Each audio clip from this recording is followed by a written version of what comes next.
It's April 17th, 5:10 in the evening, and I'm just replying very quickly to a couple of happy birthday wishes to me on Facebook.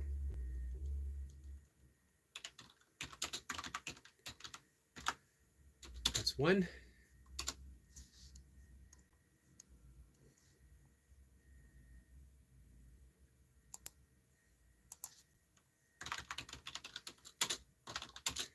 And that's two. I think that's it for now. So I hope everyone's having a good evening.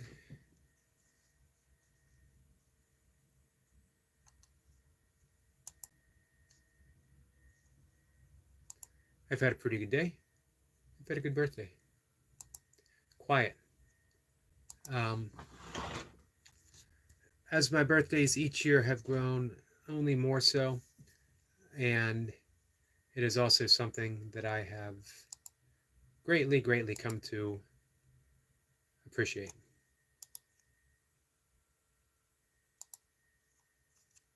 Sorry, I'm multitasking.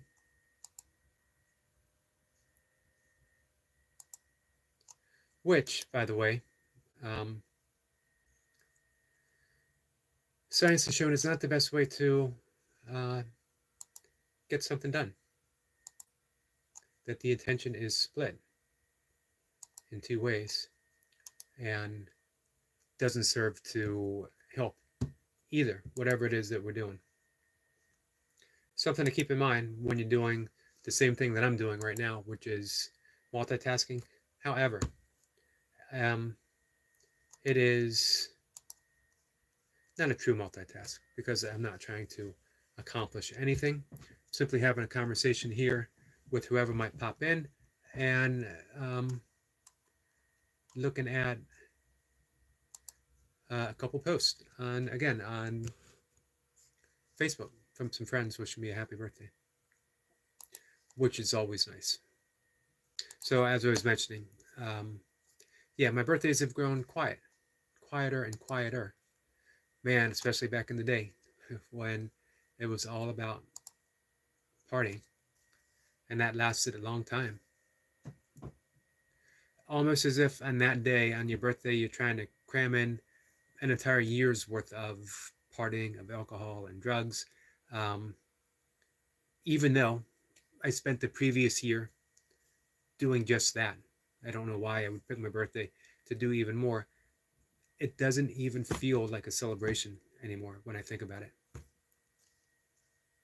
And honestly, it wasn't. At the end, at the end of those marathon drinking, partying sessions, you just feel empty. The next morning, you know that it served no actual purpose. Not that things always need to, but it did less than serve a purpose. It drained you of vitality, it drained you of prana, of energy.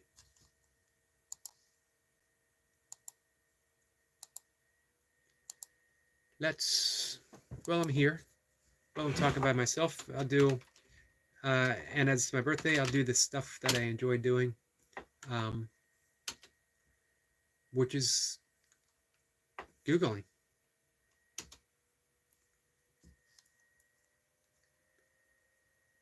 I enjoy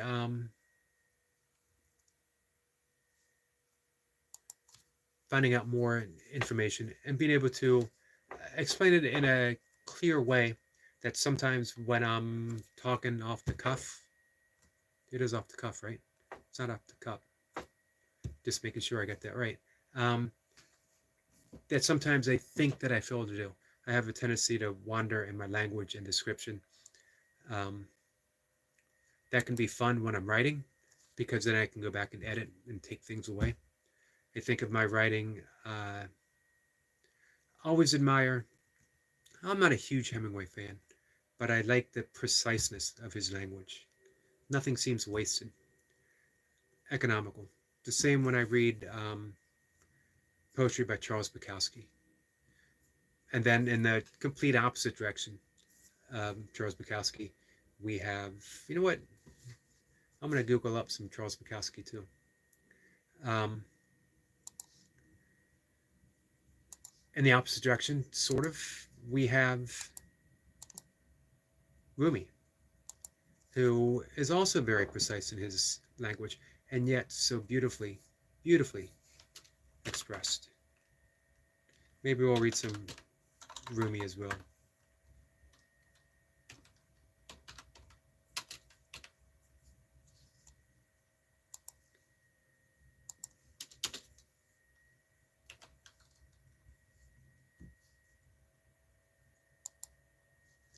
So, but first, let's talk about prana. This is from Yogipedia, which is a great place to get that really precise language to help clarify any terms or uh, any meaning in the yogic vocabulary. Um, so here, just my basic description. Prana is vital force, life essence. It's beyond energy. And the koshas, the sheaths, or we can call them bodies, starting with the food body. We're going to go in this direction and work our way up. With the food body, then we have the pranic body. That's the energy sheath. And then we have the thought body, the intellect body, and then the Sat Chit Ananda body, the bliss consciousness body. That's the highest state of consciousness. It's just existence itself. But you can see how it grows from subtle. We call it this the food body because it needs food. The pranic body, our vital source of energetic structure, needs prana. None of these things can exist without the other except for the bliss body, which is our true identity. And maybe we'll talk about that a bit more. We'll talk about kleshas. So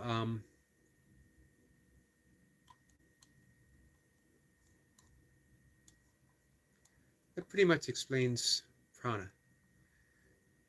And I love the word vital. So when I was engaging in all those previous birthdays activities, I was draining myself of vitality. And I certainly felt that way. It seemed like I was having fun, but the next day I could tell something was wrong. And that continued because the day after my birthday, I was doing the same thing I was doing on my birthday. I was going out, I was going to bars, and I was drinking. And I was slowly dying. I wasn't killing myself. I didn't have that in mind. I wasn't suicidal. But because my pranic energy was so low, because I kept starving it, alcohol does that. That would be a topic to look up. That I was literally starving myself of that vitality, of that vital energy of prana without realizing it. But of course, I knew something was wrong. The fix was when I seriously dedicated myself to the yogic path and meditation. And even as I was still drinking, I was regaining some of that pranic energy, just enough so that when it came time to quit, I was able to take that step and I was able to quit.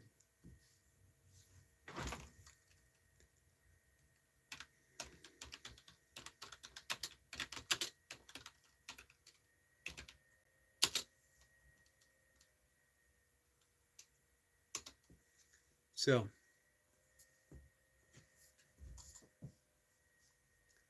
it's a video here by Sadhguru,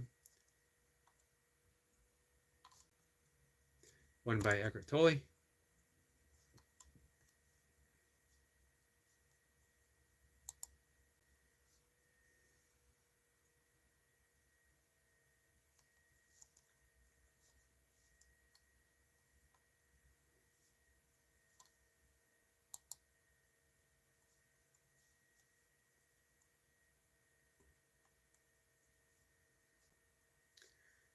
And there's really not a lot of information on um,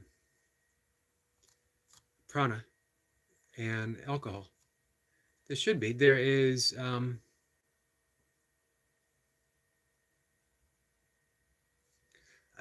You'll definitely experience that shift if you are a drinker or if you've given up drinking.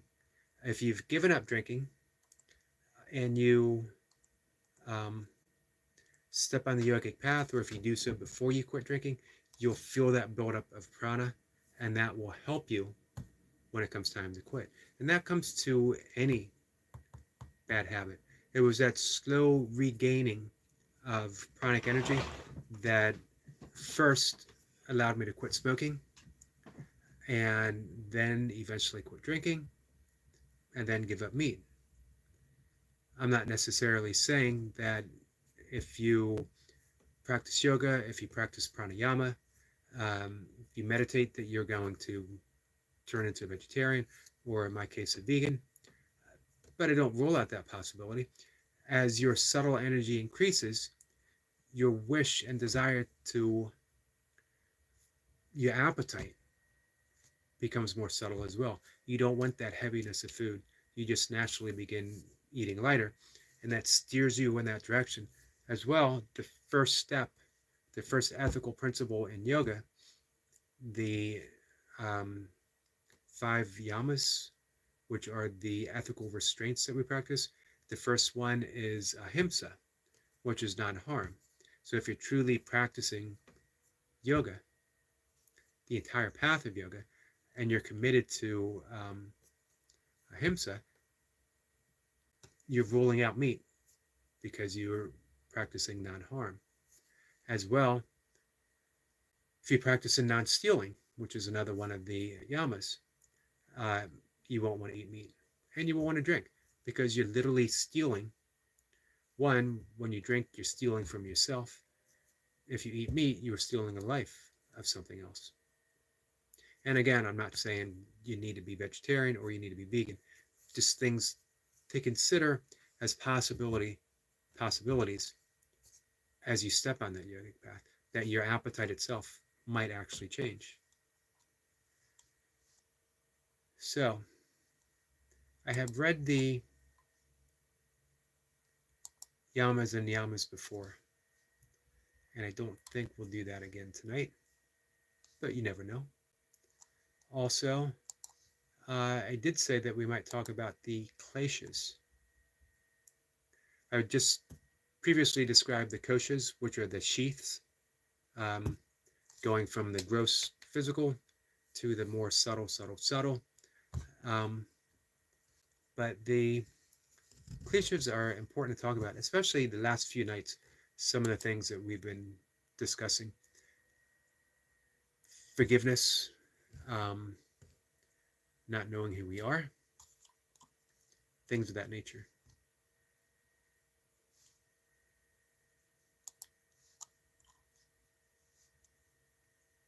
But I also said I was going to read Charles Bukowski.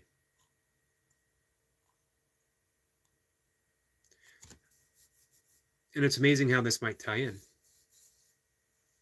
So mainly, I'm going to read this again tomorrow in my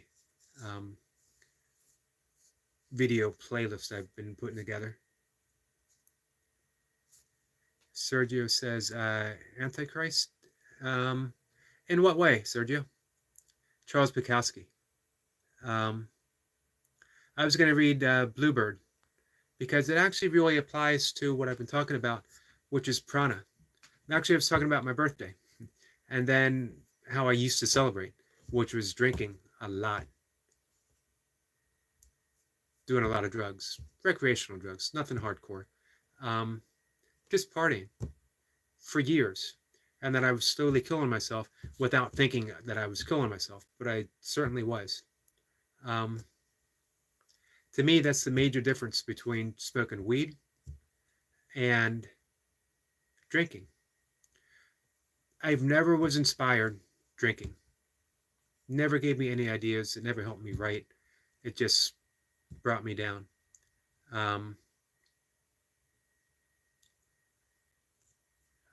Smoking pot, on the other hand, I would continuously get inspired.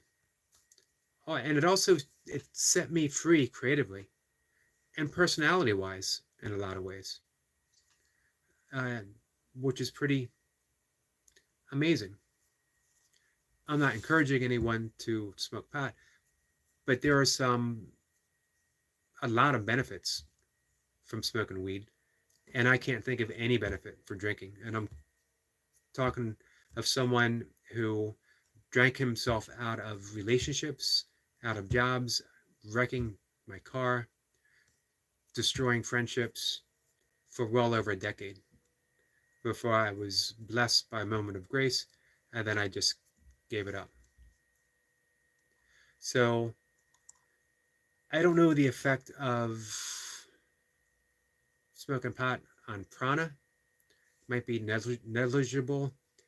It might be even keeled. You might not lose any. You might not gain any. I know alcohol lowers it and lowers it to the point where your vitality is literally destroyed. And I think probably without even realizing it, Charles Bukowski summed it up with his, it's a little longer, and I'm going to read this again tomorrow, but I do want to read it tonight. I'm not a great public reader, by the way, and it's probably been a decade since I've read this poem, so my delivery, it's going to suck. Um, but hopefully you guys will get the point, and then you can maybe Google it if you're interested.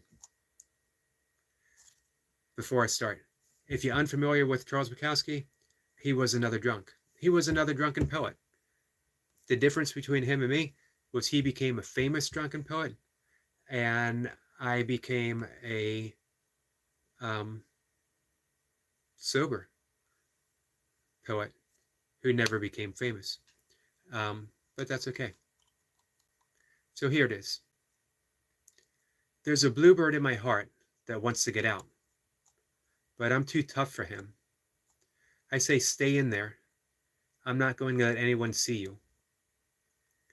There's a bluebird in my heart that wants to get out, but I pour whiskey on him and inhale cigarette smoke, and the whores and the bartenders and the grocery clerks never know that he's in there. There's a bluebird in my heart that wants to get out, but I'm too tough for him. I say, stay down. Do you want to mess me up? Do you want to screw up the work? You want to blow my book sales in Europe? There's a bluebird in my heart that wants to get out, but I'm too clever. I only let him out at night sometimes, when everyone's asleep. I say, I know you're there, so don't be sad. Then I put him back, and he's singing a little in there. I haven't quite let him die. And we sleep together like that, with our secret pact, and it's nice enough to make a man weep. But I don't weep. Do you? Charles Bukowski. Bluebird in his heart. That's love, that's optimism, that's life, vitality, that's prana. It wants him to live, it wants him to express. But you know what? He's a famous tough guy poet. He became famous for drinking and fighting, going to bars, horse racing, drinking some more. He had a reputation. He couldn't let that bluebird out. As he said, he was huge in Europe. Germany loved him. Do you want to blow my book sales in Europe? He couldn't write something beautiful. He had to write what he did, almost trapped, except he didn't care. So he drank and he smoked. The whores and the bartenders and the grocery clerks never know he's in there. There's a bluebird in my heart that wants to get out. When you start meditating, when you start doing pranayama, when you start practicing yoga mindfully, not as exercise, but as a way to get in contact with that subtle body, the subtle energy, the bluebird is naturally released and soars and flies. And you reach that.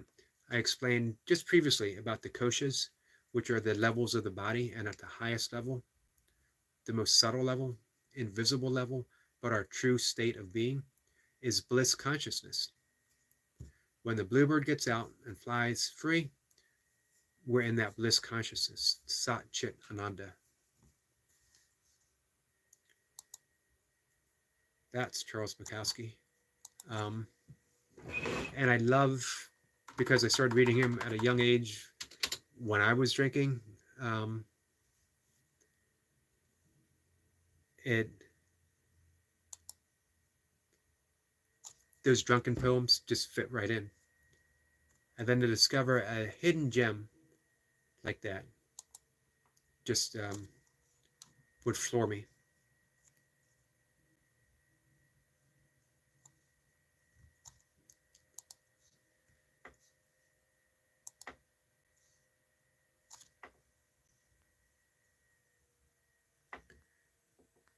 So Sergio, you a fan of Charles Bukowski?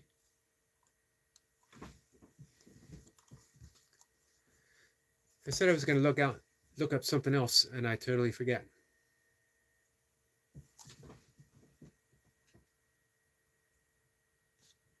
Eric Lapointe. Hello, Eric. How are you? Says some people live to drink and eat, and other people eat and drink to live. Socrates, I believe. If it wasn't Socrates, it definitely sounds like something that he would say, or should have said. And that makes sense. Totally makes sense. Taking my ashwanga, taking it early. Been taking it later, and it kicks in a little later than I want. Makes it a little harder to wake up.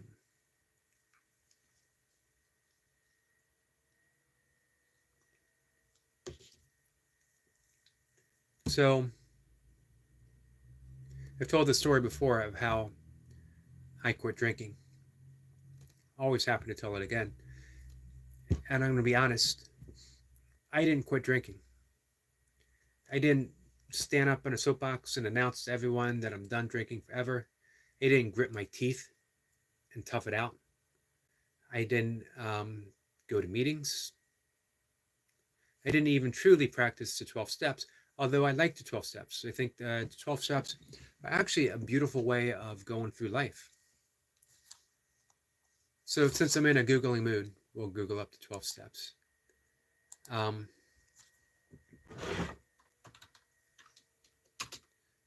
What happened to me was I was given a moment of choice. Nope, I'm going to take that back. Because there was no choice involved. And not only that, there was the clear realization that I had never chosen anything ever before. What happened was I had the clear realization that if I wanted to, I could never take a drink ever again. And for some reason, I wanted to. I wanted to never take a drink again. It wasn't a decision. I didn't say that's what I'm going to do. I just continued on with my life. But at that moment in my life, I became a non-drinker. I don't know how. I don't know why. You know, I had endangered people's lives before. I had endangered my own life before. I screwed up relationships, screwed up jobs, screwing up my body because, you know, I was an athlete. I was training for stuff, but I was still just being stupid because I thought, well, I'm young enough. You can only think that you're young enough for so long. When you start getting in your early to mid 30s, you're no longer young enough to get away with the stupidity of when you were young enough. It's a hard thing to come to terms with. And as today I turned 59, I've come to terms with my previous stupidity. And I embrace my somewhat present stupidity, which is still there. Less so than ever before, less so than ever before tomorrow, less so than ever before the next day. Hopefully. Friend Destiny is here. Hello, Destiny. Destiny and Eric Lapointe, some of my favorite people are here. Destiny says, hello, host. Eric M., how's your birthday celebration going? It is, it's quiet. I had mentioned that at the start of the conversation that um, each birthday gets more quiet than the last, which got me talking about all the non-quiet birthdays that I've had in the past, more than my share. I've earned a quiet birthday, that's for sure. Um, and you know what? For me, it has become a quiet time of reflection. Everything that I've come through, we all have that, personal path of fire that we had to walk through to get where we are now. Um, Sometimes that fire burns us harmfully so, sometimes just enough to help wake us up.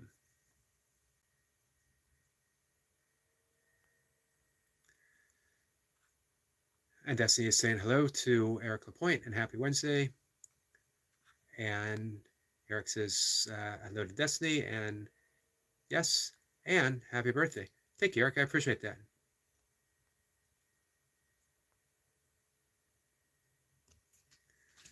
Um, so yeah, I wrote a little while back a little lyrical prose, A Quiet Life of Yoga. And that's really become my aspiration, I could say, except I'm actually living it. So there's nothing really to aspire to.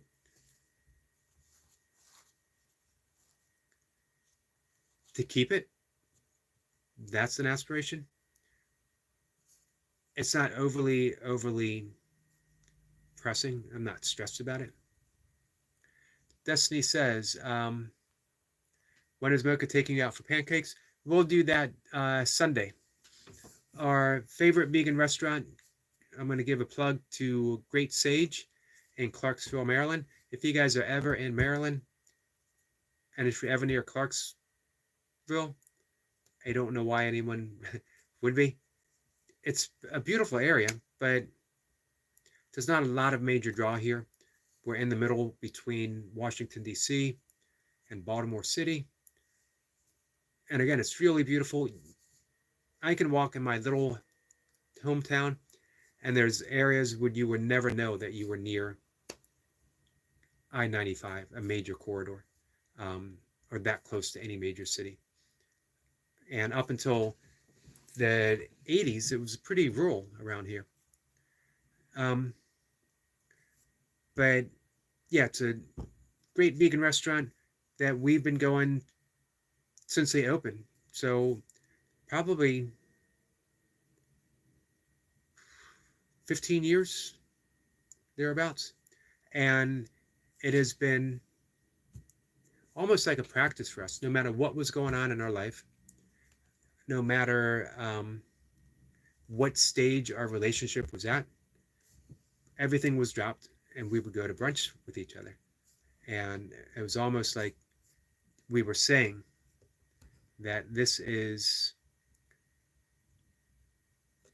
not neutral ground, but that, again, everything is dropped. In this section, there's no animosity, there's no fighting, there's no issues. That right here, this table, and they had a special table reserved for us. That's how regular we were. Um,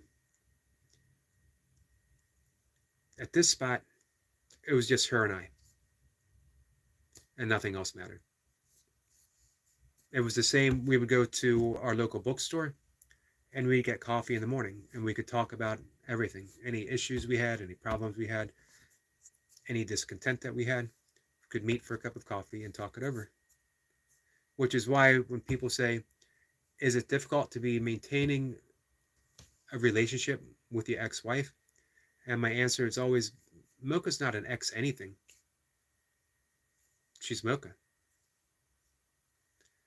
You can't have an ex Mocha. It's quantum physically impossible. Entanglement. When two particles, as two atoms, come in contact with each other, Um, they are entangled.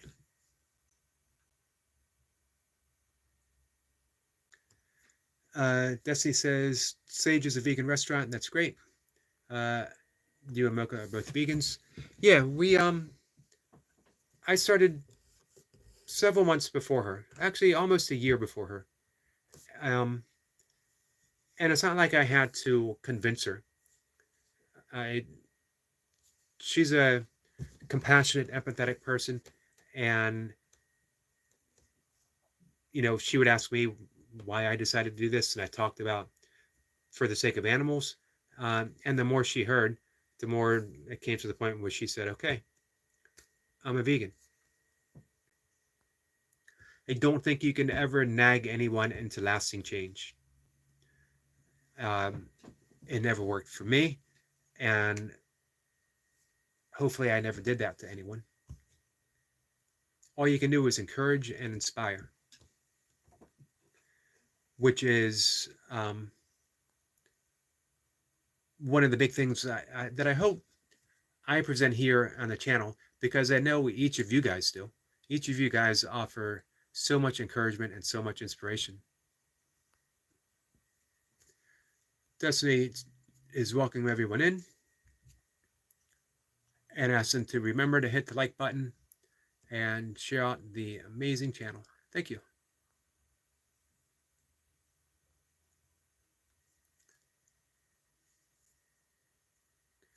Eric Lapointe says, when people ask what I want to do on my birthday, I always say absolutely nothing. And I mean that. Ironically, my birthday is January 1st. Wow. Um, yeah, you know what? You and I are brothers of the same heart. Absolutely nothing is fine with me. And the reason why is because my absolutely nothing is going for walks in nature, doing my burpees, meditating, doing my pranayama, my yoga, getting in my writing session every morning, having my 1 cup of coffee. Um, People might ask, don't you miss going out, being more active, doing more stuff? Um, and I got to think about it. What would I miss? I'm doing everything I want to do right now. It's not like I'm denying myself anything by doing what I'm doing. I feel absolutely blessed to have 4 a.m. completely to myself at my desk, my keyboard's in front of me, cup of coffee, and just sitting. I'm not striving to write anything. I'm not trying to be inspired. I just sit. And eventually the words come and I write whatever's heard. And there's always something to be heard. The universe is literally singing to each and every one of us. Universe, one song. One song means there's not actually a listener, there's just one song that we're part of. We're a major chord in the universe in that one song. In reality, egoically, we're a minor chord, a minor key. Um,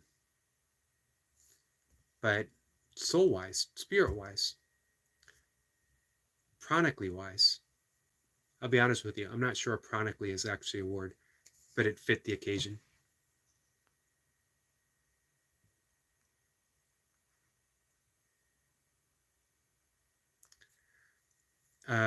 Eric Lapointe says, so if I wanted to do something, I always could, and maybe that's why I don't.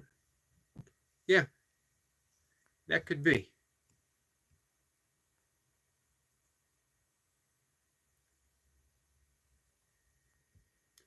You seem to be someone who is very centered um, in their beingness, simply being. And you don't need that excess. You don't need um,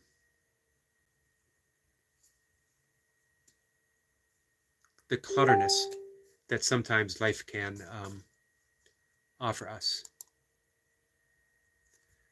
I'm getting a couple birthday wishes popping up on Facebook. Eric says, it's a great song. It certainly is. And unfortunately, I think modern life, teaches us how not to listen to it. It used to be, we were taught how to listen to it. I feel really blessed that I had parents who encouraged my love of being in nature. Um, my father, actually taking me out in nature. Um, Briefly, my grandfather died when I was 6, but I still have great memories of him. Um, he was, at the time, he couldn't walk. He was crippled by arthritis and a back injury. But he would sit, and there was a huge, huge garden. This is in Western Pennsylvania, very beautiful area. And he would point out plants, and he would point out trees and birds and animals, and give me the name and describe the habits. Um, he opened up nature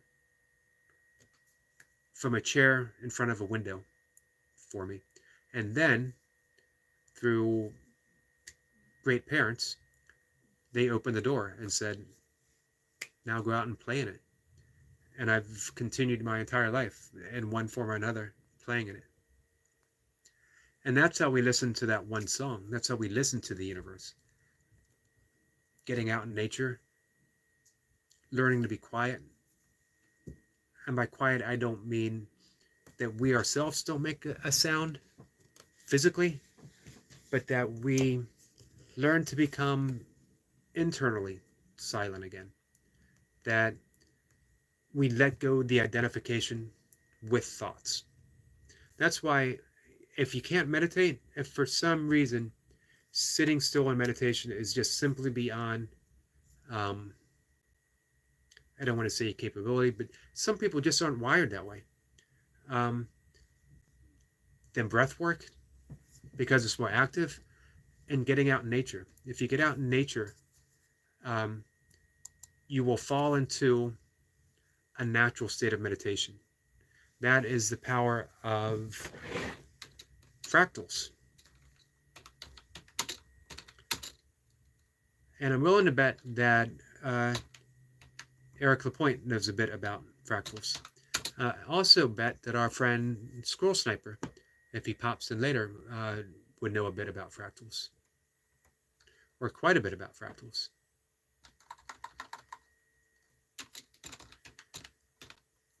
So, since I'm in a Googling mood, we're going to Google how do fractals affect the brain. And before I hit the Google button, fractals are those geometric designs that replicate each other in a growing pattern, small to big, and I'm not sure if I'm going to be able to describe it without actually finishing up the Google. That, I guess replicate is the best word. That within every aspect of the fractal is another fractal replicated all the way down. And it's present naturally in nature. It's present naturally in the brain. When we get out in nature, our brains sync up with that fractal design, and we enter that natural state of meditation. So if you have a hard time sitting still in meditation, just go out in nature. Do some breath work inside, something that puts you into the parasympathetic nervous state. That is the rest and digest. Or if you're just waking up, you can do a breath work like the breath of fire that puts you slightly into the sympathetic state, which is the fight or flight, but very gently so, just enough to give you some energy to go outside and be active. Eric Lapointe says, yes, absolutely amazing. I knew it would resonate with you. And as well as Destiny, because there is no bigger tree lover than our friend Destiny.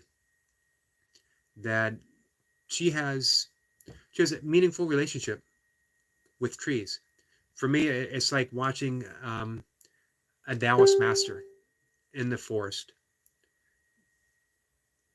greeting friends. Um, so here we go. Your brain responds to fractals positively, as in less stress, mental fatigue. Uh, Taylor, who's a scientist, and his team found out that these negative impacts could be reduced up to 60% just by gazing at a nature. Meaning, you can watch nature YouTube videos and your brain responds to the fractals that it sees. Of course, it's not the same as being out in nature, being immersed in nature, but hey, sometimes we take what we can get. If you're sick and you need to heal, put on some nature videos, do some breath work, put on some nature videos. As you regain your pranic force, your vitality, your life essence that is diminished when we're sick, it happens naturally. As we regain it through watching videos of nature, then we can go outside for an easy walk, or not even walk. Sit on the step and just be outside. Here's the amazing thing about nature. It's everywhere. You don't need to go to a national forest. You don't need to go to a state park. You don't need to go to a city park. It's awesome when we can. But when things were shut down with COVID, and I was really worried about my father, I didn't want to be far from home. I walked my immediate neighborhood block, and I think it's like 0.36 of a mile, just over a quarter mile. And this is when I was still doing, or I just finished doing ultras. So my last race was in 2019, 2020 actually. And I didn't think I was finished racing. I just thought I was putting on hold. So I was trying to stay in shape so that I could do a race whenever I wanted. So I would walk a lot on that course. I would walk 20 miles on that course. And I discovered nature was everywhere. If I look down and I see a crack in the sidewalk, and it was teeming with insects, which is, the insect world is a wilderness on its own that we can barely comprehend what's going on. That, every blade of grass was a miniature wilderness completely on its own. That there was birds in the sky, there was squirrels, there was rabbits. I would occasionally see a hawk. In a distance, I might see a deer. If I woke up early enough, I could see a fox, a raccoon, a possum. Nature is everywhere. Nature can be a houseplant. Don't discount the power of fractals thinking that you need to get way out somewhere. Start where you are. Start healing where you are, right here, right now. And by healing, I don't mean just if you have a cold or just if you have the flu or whatever. Hey, we all need a little bit of healing because life can be a little tough sometimes. Even if you occasionally watch the news, our friend, it is what it is, came into the conversation yesterday really distressed with what he was seeing in the world. And I don't blame him at all. There's some not so good things happening out there. Anyone who's aware and anyone who watches any bit of news or reads a newspaper is going to feel a little beaten down, and it needs to be healed. Nature's going to do it. The fractals are going to do it. So let's keep talking about fractals here.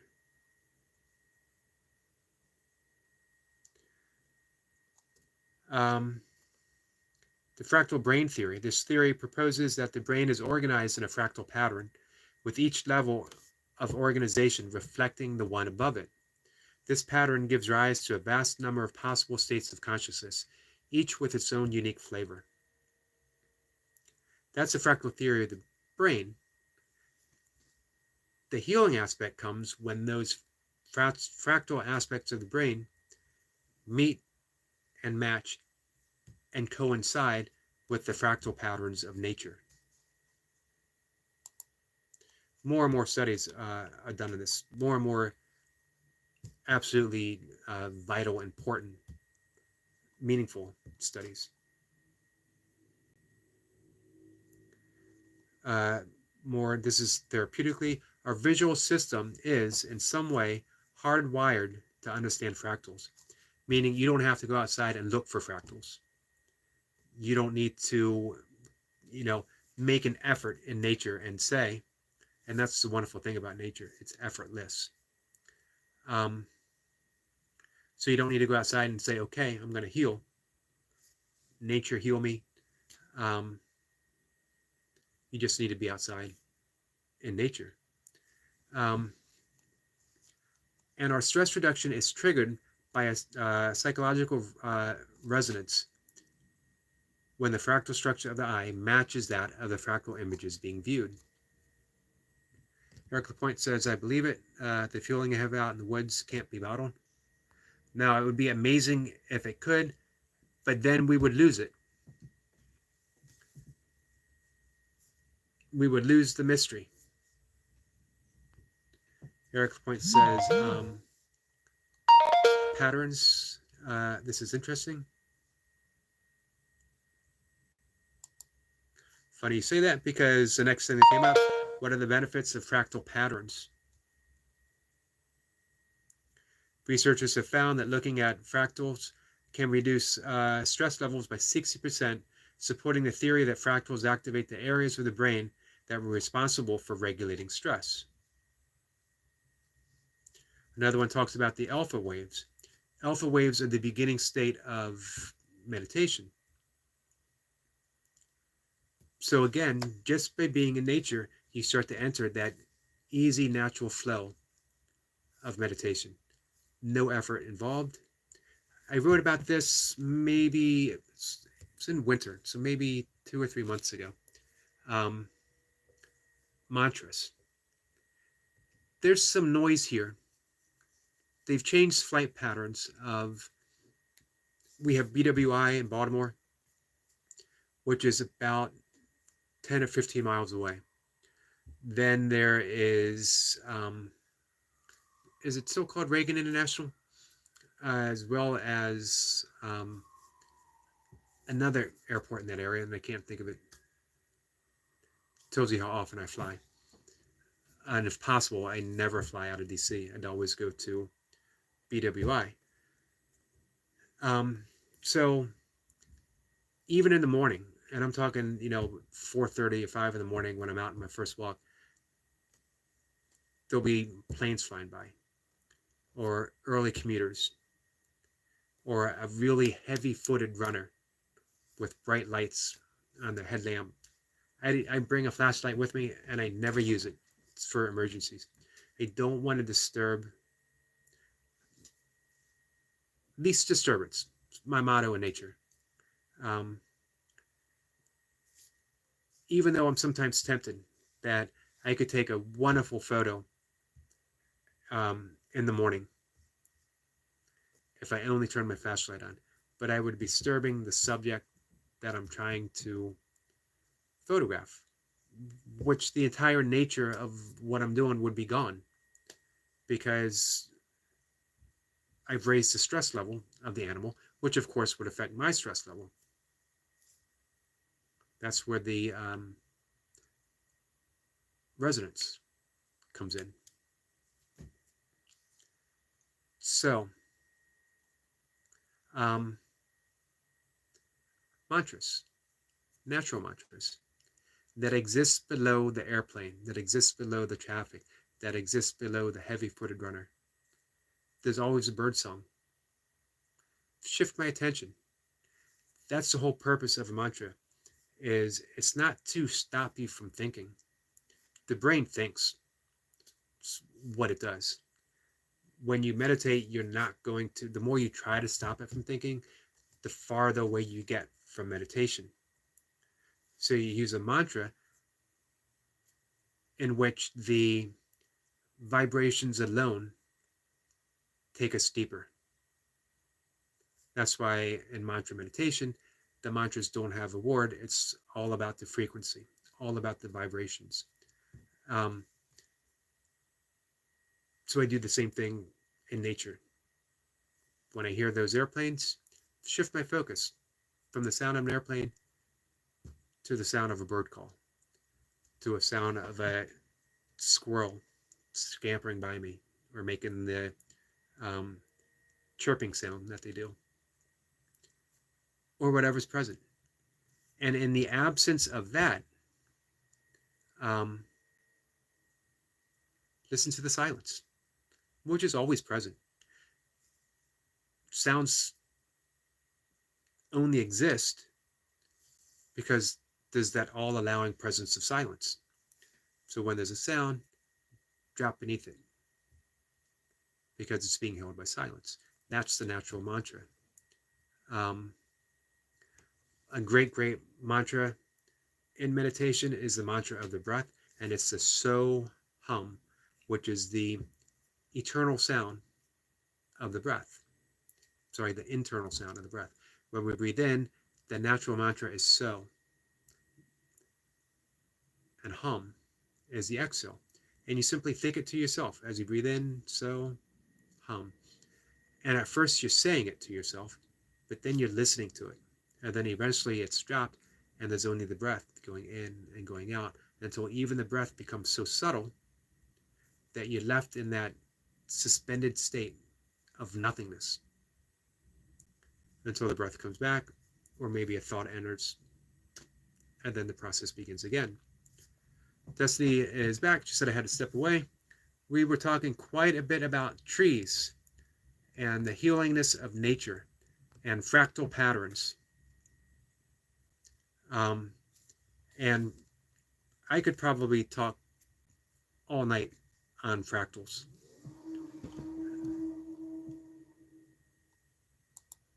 Absolutely amazing to think about.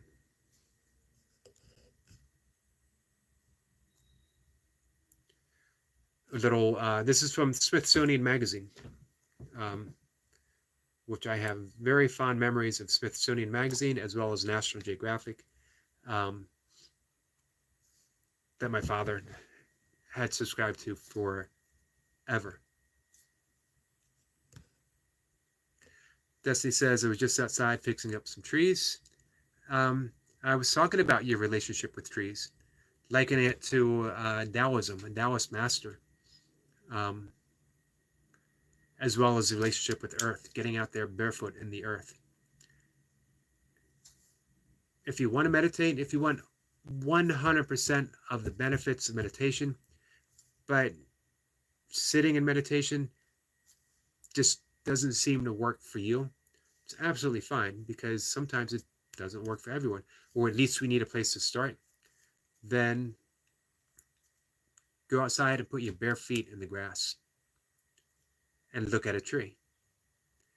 Or put your shoes on and go for a walk around trees. As much nature as you have wherever you are, and you will naturally be meditating. All the studies that I've cited here talk about that. Our brain literally shifts to the alpha state. That's the state of creativity. If you need to be inspired, if you're a writer, if you're a songwriter, a musician of any kind, a painter, a poet, and you're feeling the need for inspiration, you think maybe you're hitting the wall in creativity, writer's block. I actually don't believe in writer's block. Get outside nature, and your brain will naturally produce those alpha states, matching the fractals in the brain. Your eyes are naturally drawn to the fractal patterns in trees, in the sky, in the grass, in the earth itself, and you enter that state of meditation, as well as if you need to heal. Destiny says, I love grounding with my bare feet in the earth. It's an amazing practice. I would do that in some ultra races when A lot of people will bring a change of shoes midway through the race, and you change your shoes, fresh socks, which is good. I believe Richard runs trails, never changes his shoes unless he had to. And I was very similar. If I didn't have to, I wouldn't change. However, sometimes I would take my shoes off just to put my feet in the grass and be recharged. I would also hug trees, which I know is a practice that our friend Destiny has as well. This was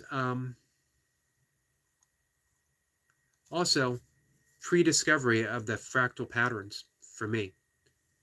This was several years ago. Um, so now, knowing what I know through uh, some years of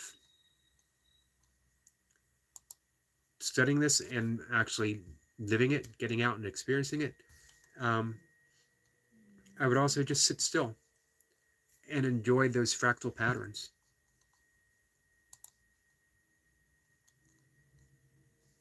Some of the studies I'm not citing because they are very long and very in depth.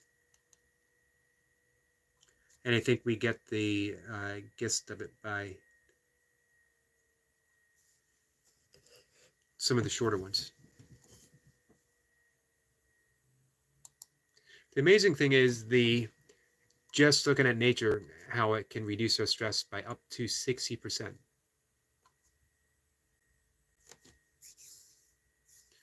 Desi says, are you going back outside to take more nature videos tonight? I believe 7 or 7:30 p.m. is your bedtime. Yeah, I'm usually in bed by 7 and hopefully asleep by 7:30. The past few nights, though, I haven't slept too well. And when that happens, I do a little longer when I'm able of my yoga nidra practice, which is that yogic sleep. And you can find some great guided yoga nidra. It's better to do a guided yoga nidra than trying to do it on your own because we get lost in our own thought patterns. With the yoga nidra, and you great ones on YouTube, they guide you through the whole experience, and you just get to completely surrender. And you're in that state, the yogic sleep,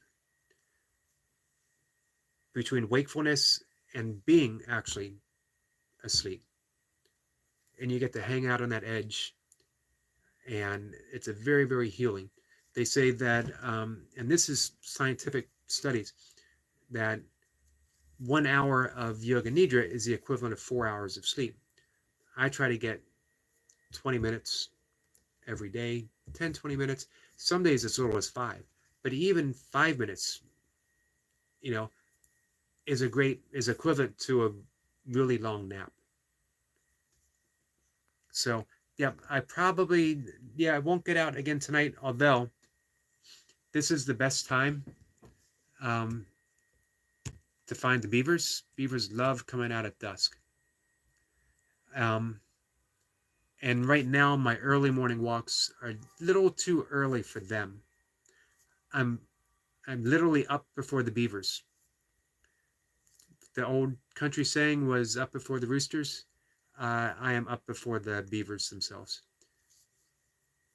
That'll change. The sun came up this morning at 6:26, and I had finished my walk about 3 miles at about 5:50 in the morning. So as the sun starts heading earlier, I hope to meet the beavers at that pivotal point.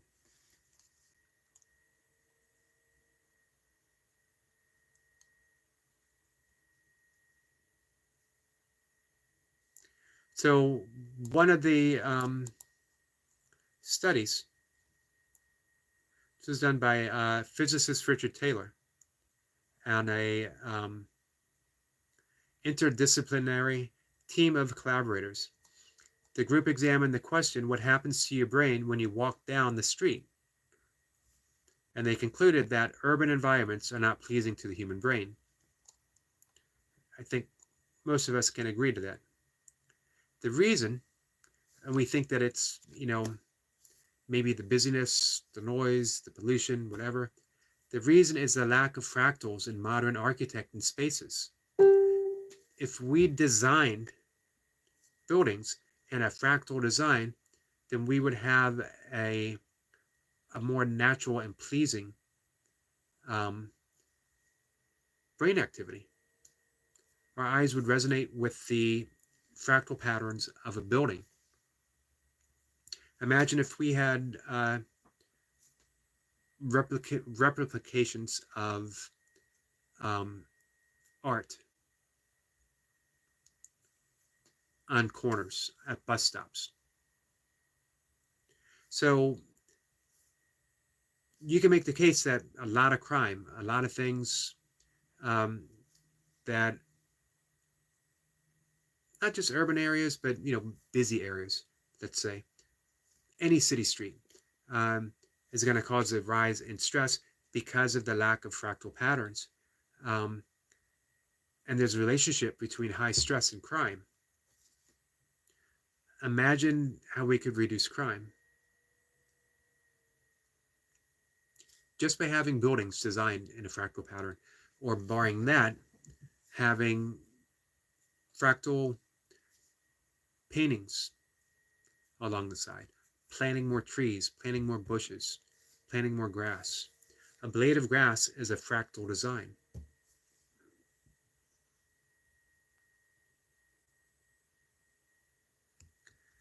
Destiny says, thanks, Eric, for sharing your chat and your wisdom. Enjoy your birthday before midnight comes in. Do something different and have fun. Maybe I'll get up actually before midnight and do my early morning walk before midnight and see what the night holds for me.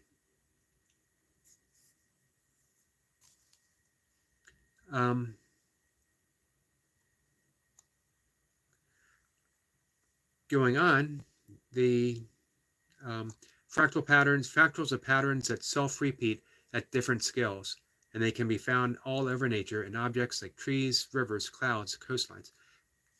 Amazes me, floors me. Fractal patterns in a river, in a pond. And I think that's why I'm so drawn towards sunlight rippling on moving water, clouds and coastlines. Because of this prevalence of natural fractals, the human brain has evolved to respond favorably to fractals. Not only that, the brain itself is a fractal pattern. So we're in that same fractal frequency. And to do so in the blink of an eye, the human brain only needs 50 milliseconds to detect the presence of, amazing how fast it is, 50 milliseconds to detect the presence of fractals. Malcolm McCarty is here, and she says hi. And I'm wondering, she popped in right when I said the human brain only needs 50 milliseconds to detect the presence of fractals. And I wonder if she rolled her eyes and said, oh man, he's talking about fractals. What's next? Bears? Beavers?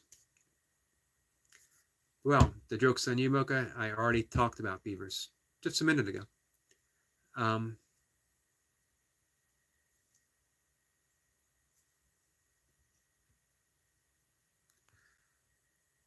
And Destiny says, please don't forget to smash the like button before leaving. Thank you for that. And she's saying hello to Mocha. Blessings and love to you. Mocha said fractals rock. That's Fraggle Rock. But fractals do rock. And this is my favorite time of the year. Right at the beginning of my favorite time of the year. Everything is starting to turn so green, and it's just going to deepen and deepen and deepen. That deep shade of green, that is such a wonderful contrast to that deep blue of the sky. And then you have the splash of flowers thrown in. It's really a magical time. This is the magic of winter. Winter allows all this to happen. Winter is the incubating force that puts forth the green. So realizing that has eased my trepidations of winter um, somewhat.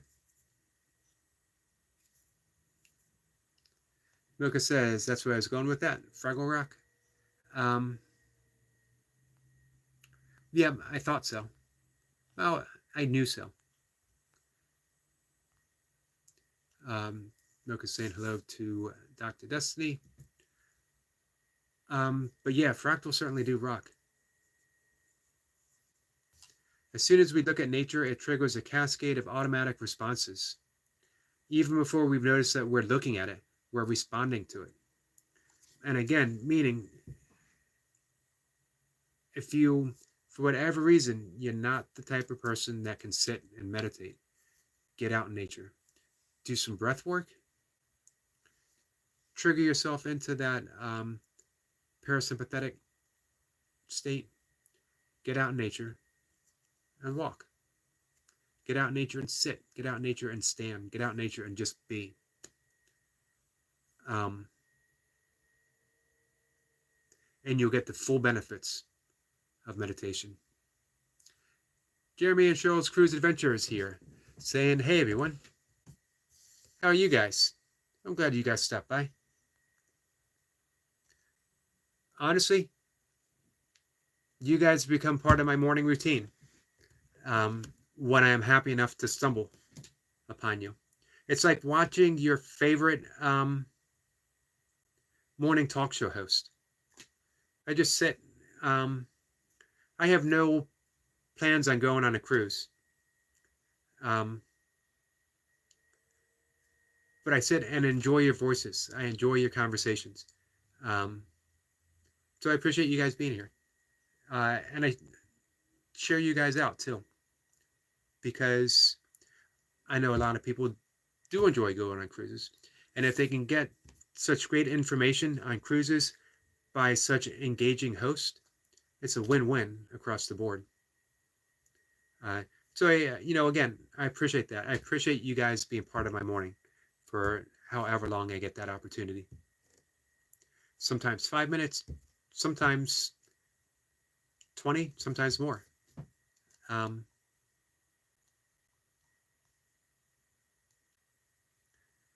So that response to fractals is a positive one. Humans experience less stress and better well-being when looking at nature. So the amazing thing here is when they talk about what happens to the brain when you walk down a street. That's where all this started. Desi says it's a very quiet and calm evening. It is.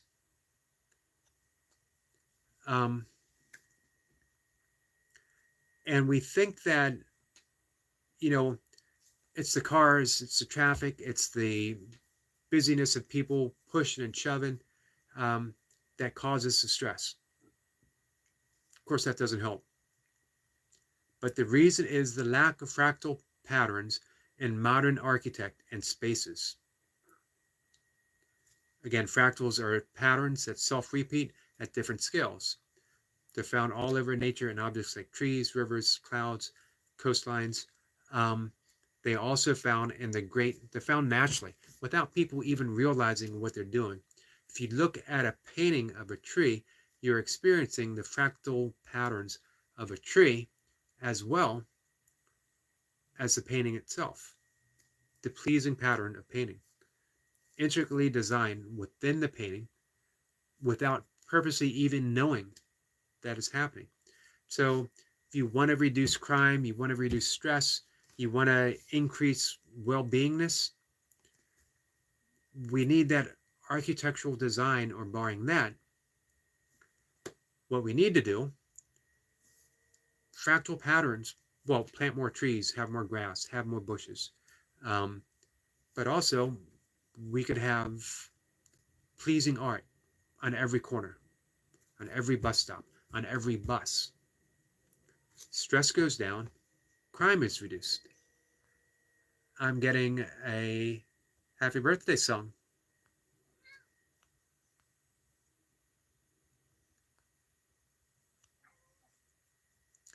And our friend Duncan Walsh is here. And Duncan, what a lovely voice you have.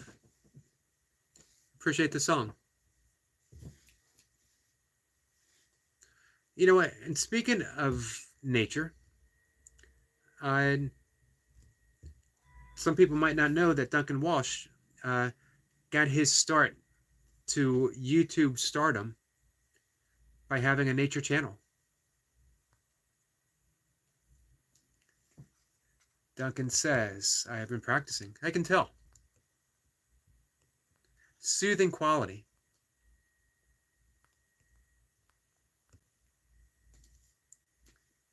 I'm here with my cat.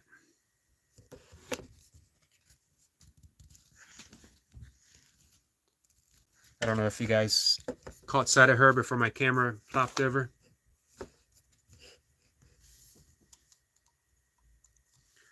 So, you know, we learn this stuff, the power of nature, the power of fractals.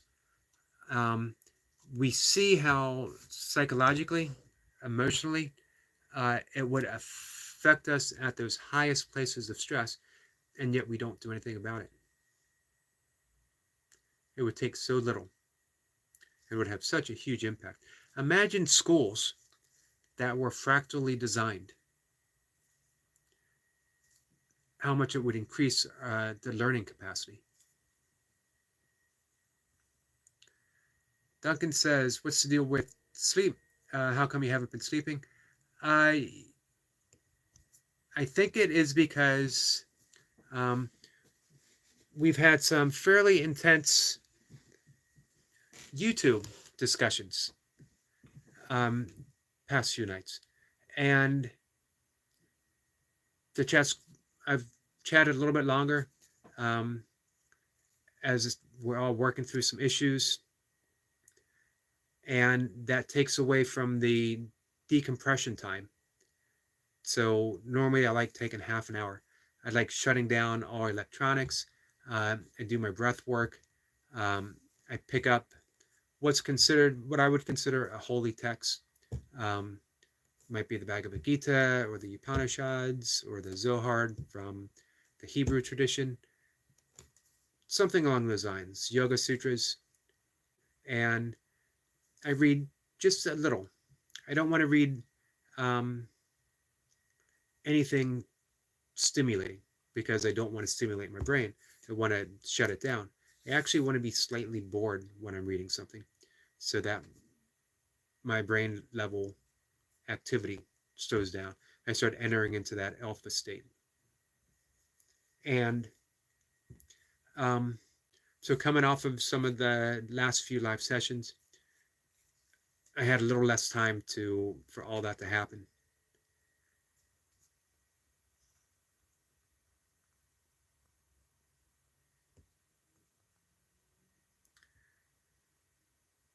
So, we got a thumbs up from Destiny. She's asking Duncan how he is, and he's great. Duncan says, has your usual pattern before sleep change? Yeah, so basically the 40 minutes to half hour has been compressed into like a 10-minute time.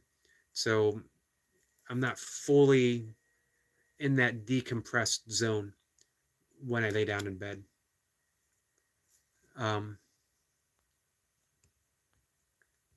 As well, it's been warmer out. I think yesterday it reached 87. Not quite as warm tonight, so it should be better. And your body responds more readily to falling asleep when it's a little bit cooler, when you can keep your body cooler. Conversely, if you have a hard time going to sleep, if you soak your feet in very warm water, Epsom salt even better, it can help you go to sleep. You can also aid your sleep by wearing socks to bed I don't like wearing socks to bed, but it does help your sleep because I was talking about sleeping better when your body's cool, but it needs to be your core that's cool. And when you put on socks or you soak your feet in, again, it's going to be very warm water. Your feet heat up and it draws heat from the core.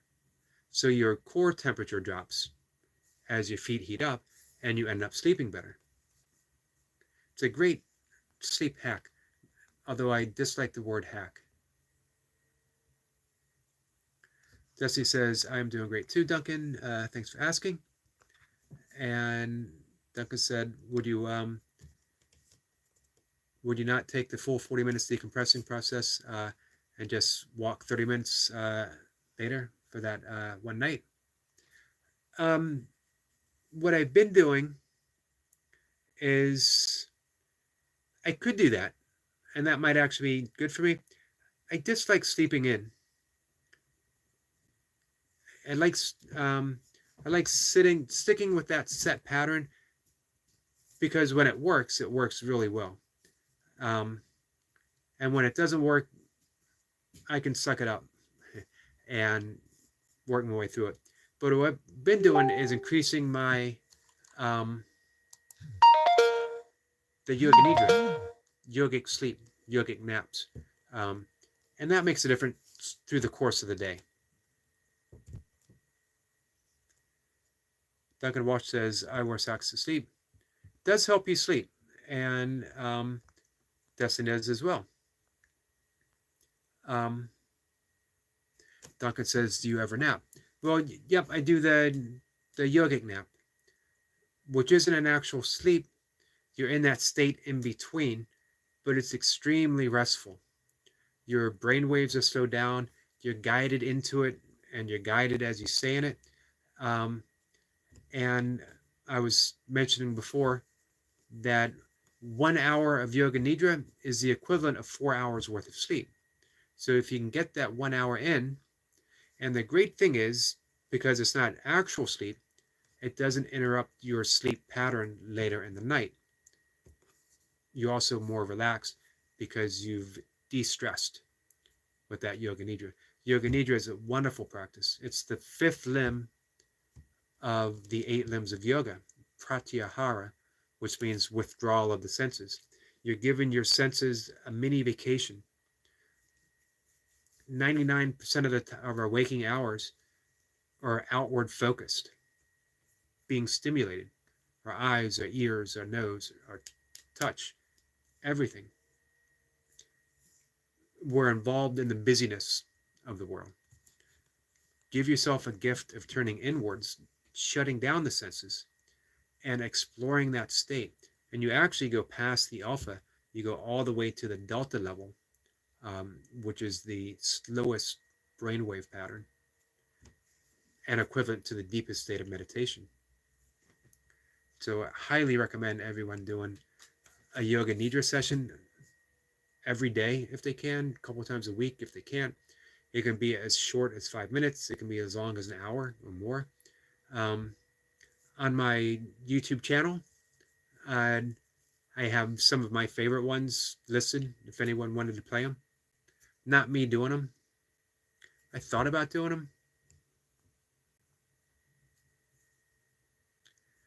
Duncan said years ago I would train in the morning functions, then have a nap, 1.5 to 2 hours, then a second session late afternoon and evening, and then the night, 9 hours of sleep. Yeah, when you're intensely training like that, you definitely need that.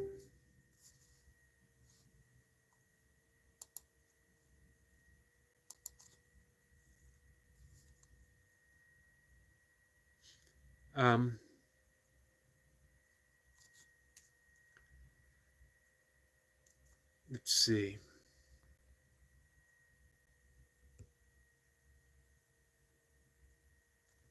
Duncan says a lot of matches were in the evening, so it was usually the opportunity for a nap.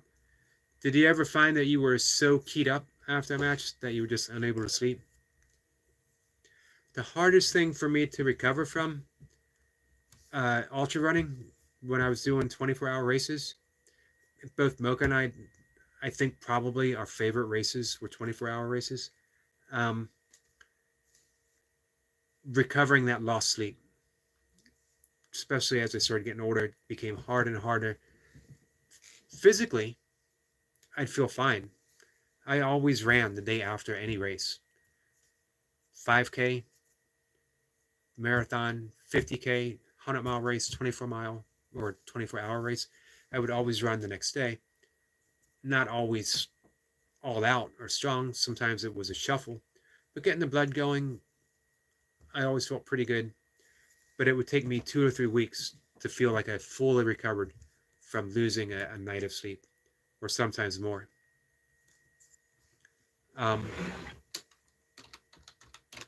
Sending a message here.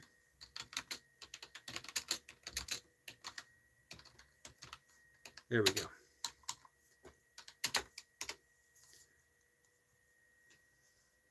Destiny says thumbs up.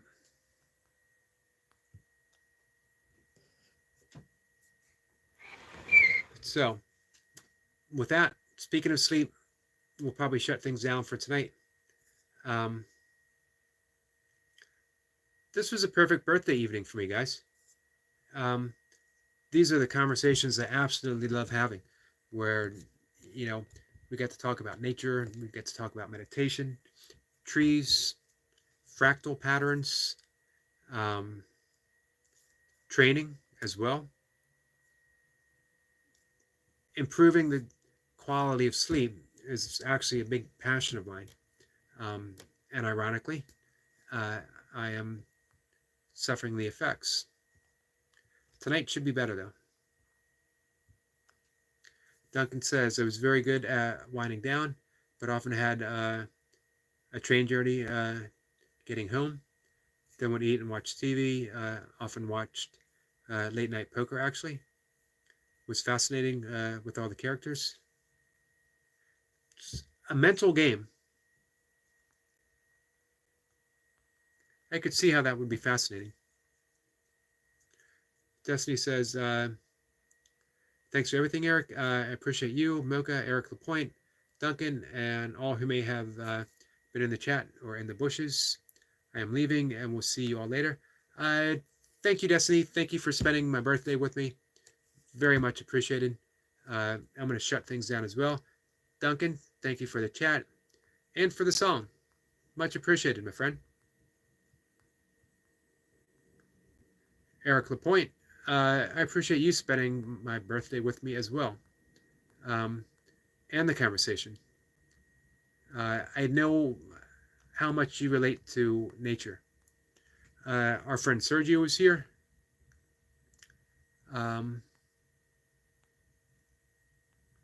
So, a big thanks to everyone.